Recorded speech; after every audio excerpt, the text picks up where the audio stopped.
అందరికీ నమస్కారం. అందరూ ఎలా ఉన్నారండి? నేనైతే బాగున్నాను. మీరు కూడా బాగుండాలని ఆశిస్తూ ఉన్నాను.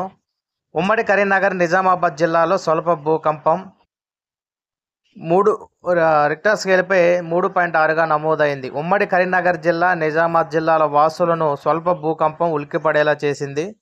సోమవారం సాయంత్రం 6:50 సుమారు 3-5 సెకన్ల పాటు భూమి స్వల్పంగా కంపించింది. భూకంప తీవ్రత 3.6 మ్యాగ్నిట్యూడ్గా హైదరాబాదులోని జాతీయ భూభౌతిక పరిశోధనా కేంద్రం గుర్తించింది.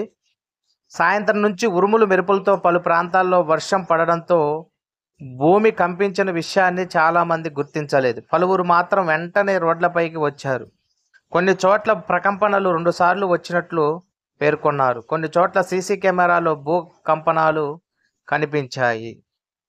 ఇదండి తెలంగాణలో ఉన్నటువంటి కరీంనగర్, నిజామాబాద్, కరీంనగర్ ఉమ్మడి జిల్లాల్లో ఈ భూమి అయితే స్వల్పంగా కంపించినట్లుగా మనకి తెలుస్తూ ఉంది.